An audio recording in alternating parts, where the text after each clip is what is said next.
Hello everyone. तो आज मैं आपके लिए ख़ास रेसिपी लेकर आई हूँ और जो कि आपने आज तक ना देखी होगी ना सुनी होगी। तो आप सोचोगे ऐसी कौन सी रेसिपी है जो आज तक ना देखी ना सुनी। तो ये है बुलबुल का घोंसला। अब आप सोचोगे कि ऐसा कौन सा घोंसला है जो कि रेसिपी में आया है, वरना घोंसला तो हमेशा पेड़ पर देखा है पक्षियों का या तार पर या घरों में। तो रेसिपी में इस घोंसले को मैं लेकर आई हूँ और ये रेसिपी मैं आपके साथ शेयर करूँगी। इसके लिए सिर्फ 3 चीज़ चाहिए आपको: दूध, सेवइयाँ और चीनी। इतने कम सामान में, इतने कम टाइम में, इतनी टेस्टी और एकदम न्यू आप ये मिठाई खाकर देखना और बनाकर देखना, बहुत अच्छी बनेगी और आपको पसंद भी आएगी। तो सबसे पहले मैंने तैयारी की है, भगोने को एक साइड रखा और उसमें आधा किलो दूध डाला और ये मैं बनाऊंगी रबड़ी। तो इसको ना बहुत धीमी आंच पर मैं बनाऊंगी, धीमी आंच पे पकता रहेगा। इसको आधे से भी कम करना है, मतलब रबड़ी बन जाए, जो कि मैंने अपनी वीडियो में भी डाल के बताया है रबड़ी बनाने का। तो उस पर आप जाके देख सकते हो मेरी वीडियो पे। तो यहाँ मैंने भगोना ना इधर उधर पलट के रखा है। तो उसका रीज़न ये है कि मेरी जो एक चूल्हे वाली जो गैस है वो बहुत कम जलती है, तो मैं उसको अपने हिसाब से भगोने को इधर उधर कर देती हूँ। तो तेज़ वाली आंच पे मैंने रखी कढ़ाई और बहुत तेज़ गर्म पानी कर लिया। उसके बाद सेवइयाँ की एक लट मैंने इस सिरे से निकाल कर उस सिरे पर निकाल ली। बस इतनी देर तक के लिए उसको करना, पानी में ज़्यादा देर नहीं छोड़ना। तेज़ गर्म पानी में मैंने इसको निकाल लिया। ऐसे ऐसे करके मैंने 2 बार कर लिया और बिल्कुल ये टूटनी नहीं चाहिए, लंबी की लंबी हमें इसमें से निकालनी है, तभी जो घोंसला है वो बाइंड हो पाएगा। तो अब ये ध्यान रखना कि इसको हमें बहुत देर तक नहीं गलाना, बस, वरना क्या है वो हलवे जैसी लगेगी, फिर वो शेप नहीं बन पाएगी।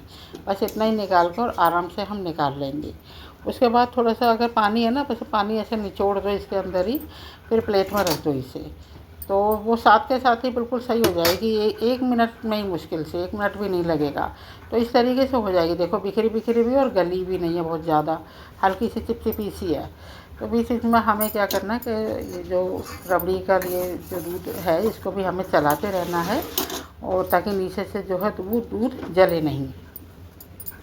अब क्या है कि मैंने ना ये जो सेवइयाँ हैं उसकी एक लट निकाली है।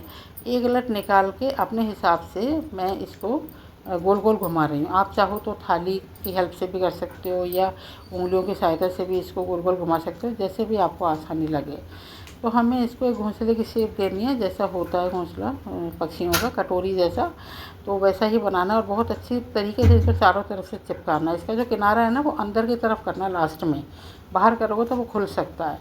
और घोंसले आपने देखा ही है कि उनके मजबूत तो बहुत होते हैं, पर हमें वो तिनका सा घास का दिखाई देता है चारों तरफ। तो इसी तरीके से हमें इसको करना है, बिल्कुल प्लेन नहीं करना, दबाना इतना ज़्यादा नहीं है, ये चीज़ दिखनी चाहिए, एक मतलब ओरिजिनल लुक लगेगा इसके देखने से। तो मैंने ये सारी जो है ये बाइंड कर दी अच्छे तरीके से, दबा दबा के कटोरियाँ बना तैयार कर ली और एक प्लेट में मैंने इन सबको बनाकर सजा लिया। अब अभी आप देखना कि ये बिल्कुल सारी प्रॉपर बहुत अच्छे तरीके से बनी है और आपको बहुत ही मतलब लगेगा ही नहीं कि भाई ये सेवइयाँ की है। एकदम ऐसी रेसिपी है कि बिल्कुल ही ऐसे ही लोग लगेगा कि भाई पक्षियों का घोंसला ही बनाया ये।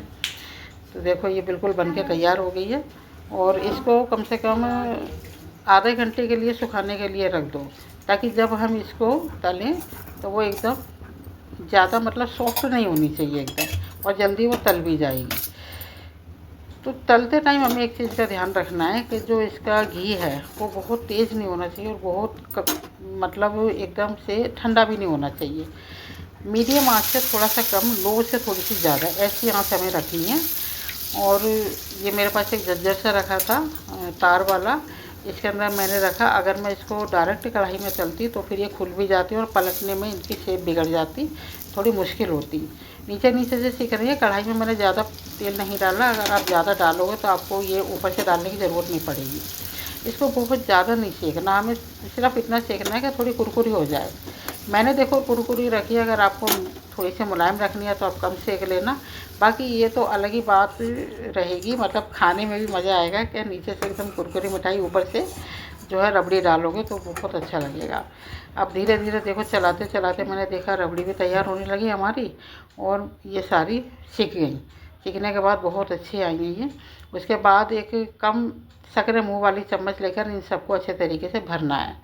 तो मतलब इस रेसिपी को बनाते टाइम मुझे ध्यान आया कि रेसिपी से भी हमें बहुत कुछ सीखने को मिलता है। जिस तरीके से मैंने इसको बाइंड किया, इसको संभाला और एक कटोरी की शेप दी, तो इस तरीके से हमारे लाइफ में रिश्ते भी कई होते हैं, घर में भी बाहर भी।